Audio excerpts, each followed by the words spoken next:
Hello, everyone. This fishing report took place on 26 February 2026. That's a Thursday. Where I decided to go fishing was the Freeport area at Surfside Beach. Here's the launch right here, right off of Bay Avenue, right there. And what you're going to want to plug into your navigation, this is Google Maps right here. So 809 Bay Avenue, Freeport, Texas, 77541. That's going to bring you to Swan Lake Boat Landing. And that's kind of a shot right there from the aerial. So a little bit about the ramp itself. You got three of them, and they are not paved. It's just a mixture of like crushed shell, oyster, and mud. A very sandy, like sloppy mix. So you got three ramps. This one is the one that I tend to favor for the kayaks because the majority of all the power boats rarely ever come over here to this one. It's a little bit shallower than these other two right here. And there's a fairly decent amount of parking. I do recommend getting there early, especially now that the weather is warming up. A lot of people know about this spot, and they will tend to get here pretty early to be able to take advantage of some great fishing in all the marsh areas that Surfside Beach / the Freeport area host. And yeah, so it's a fairly shallow ramp as well. So if you're going to come out here in a skiff or a boat, like a bay boat, on average, it's probably going to be around 2 feet deep, especially right over here in the launch area. It's not uncommon for my kayak to hit mud and have to churn through some soft mud until I get somewhere over here, which you'll get to that around 2 foot depth, depending on the tidal level. And then you can cruise on out. But if you come out and you're trying to recover your watercraft after the fishing day and it gets to like low tide, sometimes you'll find yourself in a pickle just because it's very, very shallow. I have seen boats in here before having an issue trying to recover just because of that. But yeah, so Essex Bayou is right here, right across from the boat ramp. And all you're going to do is just go straight across and then go into the bayou itself. Now, the Intercoastal Waterway, it is very active, so just be mindful that you're going to have there's a ghosted image right there of a barge. You'll have lots of those guys pushing through, but you really don't have to worry about them because you can just get across and then make your way right into there. If you do encounter one, just let them have their space, let them do their thing, go by, and then you can cross over the intercoastal and not have to worry about it. If you do encounter one of the wakes that these guys push, just face your bow straight into the wake itself and go at a nice slow to moderate speed. And any kayak should be able to mitigate the wake itself. Aside of that, just make sure you have on a PFD. It's required, and it will save your life whenever you least expect it. In the event that you do make a mistake and you find yourself out of the kayak, at least your person is going to be safe. Yeah, let's knock out the weather conditions that I experienced on this day, and then I'll show you the trek that I took on this very slow day. The temperature was 67.5 degrees. The water temp was 66 degrees. The water level 1.64 feet. The winds were 5.05 knots from the southeast. The tide was high incoming, and there was some decent movement. So as soon as I launched, come across, and it was a very strong incoming tide out here in the intercoastal. And so I was really booking it with my very slow kayak. So the route that I like to take is to come right over here, and you can see through satellite image that there's a little gut right there. That's going to be the deepest area, and based off of what I was seeing at the boat ramp on the dock pilings right here, the water, it was kind of high. However, over here in the marsh, what I was experiencing was just something completely different, and that's just because it takes a long time for the water to actually come in and fill up the marsh. And so despite what the buoy is saying, which is several miles away over here at the Surfside Jetty right there, that's where I'm getting my buoy readings from. And so it's just doing, there's a like a time lapse that has to take place in order for what's happening way over there at that buoy to start happening here in this area. And then there's even more time that's going to have to elapse in order for the marsh to actually fill up. So it was kind of low. I guess that's what I'm trying to say, making a long story short. I come through here, it's the deepest portion, and then I drop a lot of waypoints on my Humminbird and just play connect the dots over and over again, especially whenever the water is super muddy and it's just high enough to cover all of the crushed shell and everything that you see over here. So I just played connect the dots. I did bottom out a little bit and raised my motor up just briefly, and then used my push pole to get through some of this area.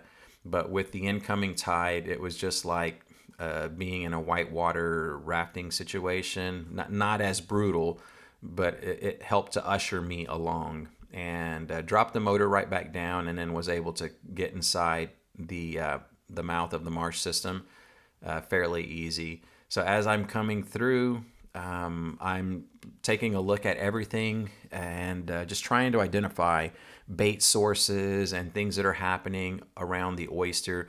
Most experienced boaters know not to come inside here, and it's just for good reason. There's just a lot of oyster. So it just makes it very safe for the kayaks. And then with a kayak, the further back you go, the better it's going to be. Kayaks don't really need a lot of water to draft in. Probably 4 inches is going to be my best guess. At least that's what it is for my kayak. And I have one of the heavier varieties as well, but you can get through easy peasy. So the route again that I take is got through through the mouth right here, and then as I'm going right here, this is just through trial and error over the past 8.5 years. I'm utilizing this same route because it's the deepest and it allows me to leave my motor down.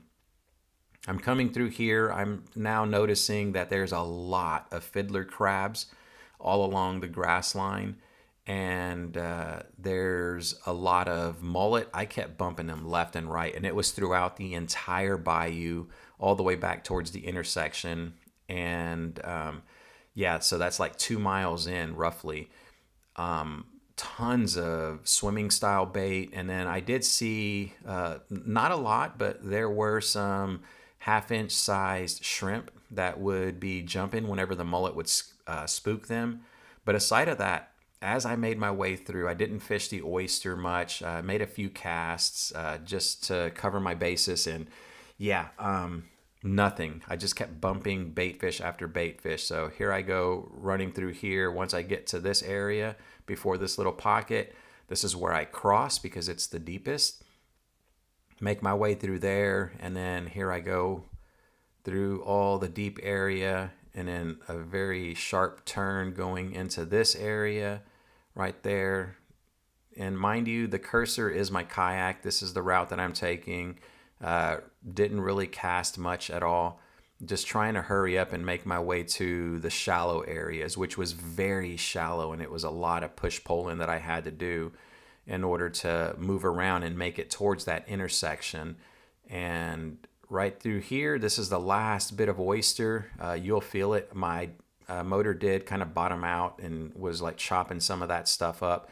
So I raised it, push pulled right through it, and then we're on easy street after this right here. So quite a bit of oyster as you make your way through. But once you get past all of it right there, again, it's pretty easy because it's just going to be soft mud and sand. And here I go, just starting to make my way ever so often, paying attention to the grass line and then the bait, seeing what they're doing, if they're scattering and fleeing because of a game fish. Most likely it's going to be a red that you're going to see back here, but it's not uncommon to see trout or flounder and then black drum in the oyster. But for the most part, it's just going to be reds. I did cast ever so often to anything that kind of looked like a big, huge wake with a mud boil. And yeah, it didn't yield anything. So I just basically made my way towards the fishing grounds, and I'll show you exactly where that's at whenever I get there. But just going through this, for the most part, if you stay inside the middle of the bayou, it's going to be the deepest. And there are some areas whenever you hit something like that, something like this right over here, this over here, it will get shallow and you'll have to raise up your trolling motor or your pedal drive. So, don't worry. You'll be able to drop it right back down. As you're push pulling through, you'll feel that it's going to get deep again because your push pull doesn't find bottom. And it just lets you know that you can drop your motorized or pedal device. And eventually you're going to make your way, let's see, right over here. Now, this is the start of where I love to fish. This whole shallow flat right over here, there's some grass that you can see. And if the water is high enough, it'll go beyond all of this and fill all this up. But a lot of it was just high and dry. Again, even though it did say high tide from the buoy, back here it was just a complete different story. And by the time I was leaving, then the water started to just fill all of this shallow area. Also back here beyond the main bayou, which continues on this way, and then there's a very distinct grass line, and then these shallow flats back here, they did fill with water. But on the way in, it was again just bait fish. I would make a very long cast. I was utilizing a 3/16 ounce flats bug, and that's a very go-to money bait for me. I did what is it called? Tip it with a gulp trailer. It's what I've been doing lately. It's what's been catching me the most fish. Not one bite, y'all. Just kept bumping mullet bait fish left and right. And it feels like some of the bigger variety mullet, whenever they brush up against your line or your line hits them as you're reeling in, it spooks them and they do a tail thrust to get out of dodge. And it feels like a bite, but then like just milliseconds later, you don't feel any tension whatsoever. So that's what lets you know just through muscle memory, that was not like a redfish. It was basically just mullet that was thumping your line. And so I fished this very slow. At this point in time, I'm not utilizing my motor anymore. It was spooking the mullet, and it was also just way too shallow to get through any of this with that motor being down, because I need at least 4 to 6 inches of water, and I didn't have that back here. So I'm just push pulling. I forgot to mention too that the mosquitoes are horrible. They were super bad. The winds being 5.05 knots from the southeast, it was just very low winds until darn near whenever I was leaving that the winds did start to pick up a little bit. But those mosquitoes, oh my gosh, it was just an absolute nuisance. And whenever the wind is at your back, the mosquitoes will take refuge, use your body as a wind blocker so that they don't have to expend much energy. At least that's my guess. And they were all around my face, and I just kept swatting no matter what. Just, it was horrible. So, yeah, take bug spray if you're going to be going out into the marshes within, like anytime soon, because those mosquitoes are going to be out there. But anyhow, back to the trip itself. Going painfully slow, fan casting the entire area. For the most part, I stayed in the middle just because that was the deepest area and it was easier to trek through, and just push pulling.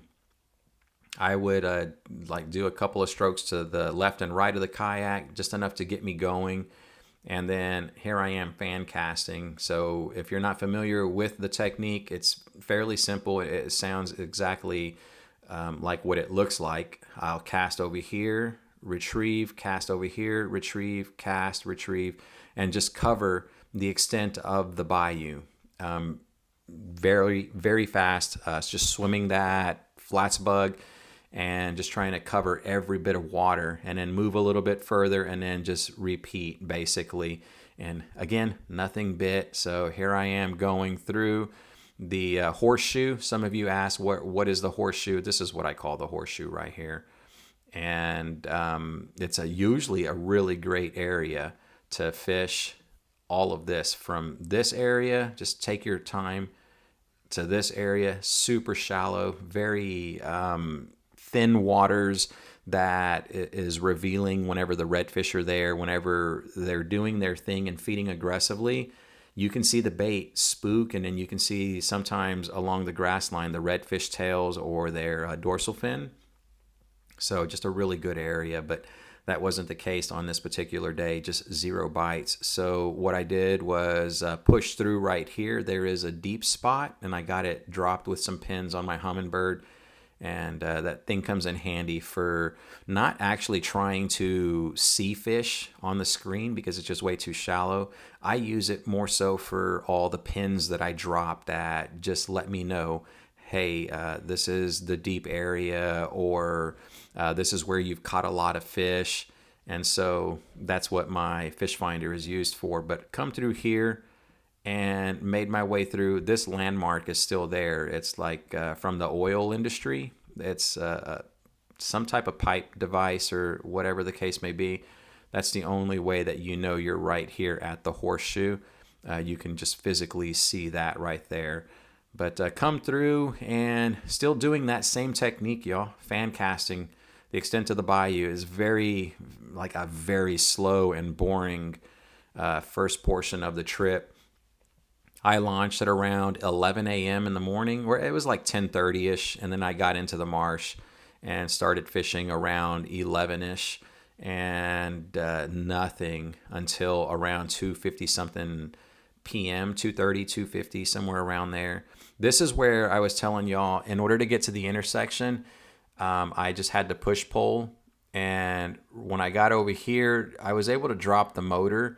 However, I just opted not to do it. The winds were, for the most part, at my back throughout the bulk of the trip. I just decided to come through here, and this is whenever I was push pulling aggressively, because the kayak was literally bottoming out on some loose, sloppy mud, and I could literally feel the kayak lean to the left and right, just based off of the way the kayak would be leaning. And as I was push pulling through, you could feel the sloppy mud, your kayak gliding over it. And so that's what I had to do. But I really wanted to get to the intersection. So what is that? It's right here. Check that out. So the bayou comes through here and it comes to this. It's a very good like back pond, open water area. And then you have three choices. You can go to the right, Essex Bayou continues, and then you can go to the left, and then you can just go straight if you would like. But this is the furthest that I could get. My kayak actually bottomed out. The wind was kind of pushing me, and it just bottomed out. And it was so shallow to the point that I could actually see the muddy bottom. And I'm like, yeah, I'm not going any further. Even though I did know that the tide was incoming and we were going to be getting more water, I had seen enough to know that if you don't find anything over here in the main bayou whenever the water is very low, because it concentrates all the reds, they were not able to go through all of this. So this sometimes can be covered with water, like almost the entirety of Essex Bayou will have some skinny water with like mixed in with all this grass and stuff. And when that happens, the bait goes up in there, and then the redfish follow suit because that's their food source. None of this had water in it. The shallow flats, like this right here, would be like a shallow flat. I mean, just everything that I was just kind of showing, none of it had water. It was just high and dry. I mean, you could tell that it did have water at one point in time because it's a little bit darker in color. The mud is, compared to what's been high and dry for a long time. It's very light, sandy-ish color versus the dark, muddish style color. Well, yeah, you can tell that it just didn't have any water since the previous high tide, but nothing able to be out here. And so what that means is that if the reds are in the area, they're going to be confined to the bayou. And Essex Bayou holds a lot of like marsh area. And when they get forced out into the main bayou, you can kind of see the main bayou in comparison to this whole area where they can usually be. They all have to just get corralled up into the main waters. And being that I didn't catch anything, I didn't see blow-ups, I didn't see tails, nothing that was iconic redfish, I knew better than to continue trying to push pull through very sloppy mud. just because they weren't going to be out here. Now, where were they? I know I had one of y'all ask in a comment whenever I was making my on the water posts, just giving y'all somewhat like a play by play what I'm seeing out here. I honestly, I couldn't say. On paper, the conditions were perfect. We had a very low air pressure, which was 1008.9 millibars. And so that's below the normal like air pressure at sea level, which is 1013.25 millibars. And so that's regular pressure at sea level. So when it's lower than that, there's less pressure to kind of aggravate the fish on their swim bladders. So it's not bothersome to those guys.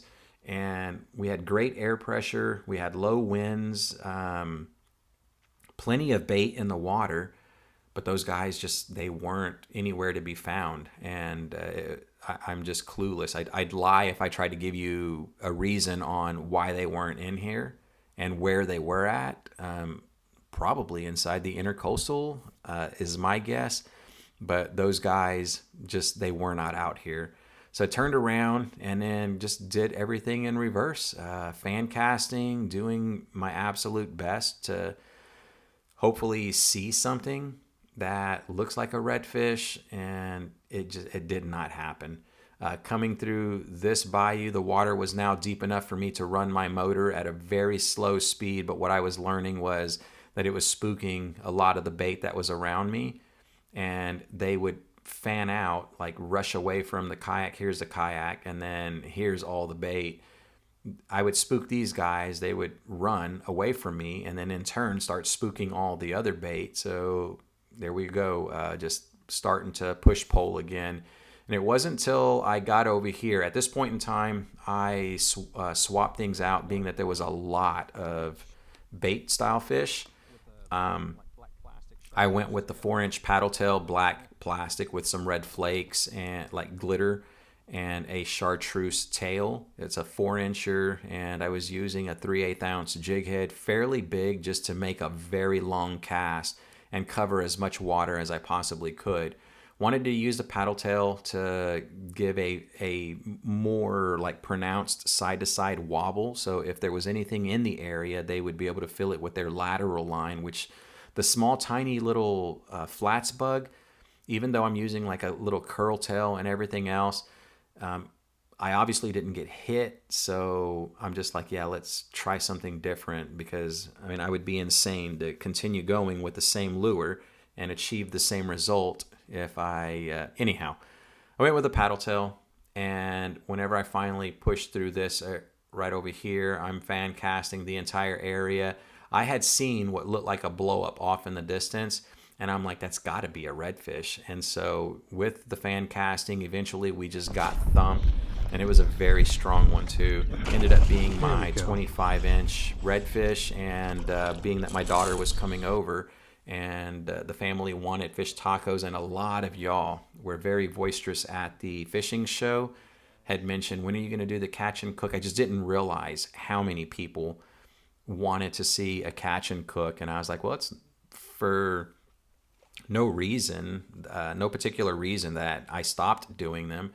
I just hadn't done it. And I've had a few comments in the video, or like the comment section on my videos, but yeah, it was very overwhelming how many people enjoyed the catch and cooks. So I said, my very next marsh trip, I will keep something. And true to my word, this guy, I thanked him. I dispatched him immediately with it's called a Ikejime Federation, the brain spike or something like that. It looks like an ice pick. It's just a glorified ice pick, honestly.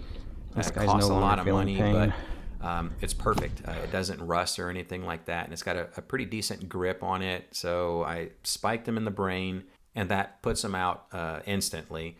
So he's no longer feeling any pain. However, the heart will still continue to beat, and immediately after brain spiking the fella, I clipped his gills and put him overboard into the water to let his heart pump out all the blood, which I do this with all my catches, and it helps to preserve the meat. The blood carries a lot of bacteria, which once the fish is dispatched and put down, if the blood remains in the body, that bacteria starts the decay process. And when you start smelling fish, or you taste the way fish smell, that's just decay, the fish decaying. And without the flesh having like void of all the blood, it's a better end product for you and the family to eat. Plus, your fish will keep in the refrigerator a lot longer. I think I've kept, the longest is like 5 to 7 days. I've kept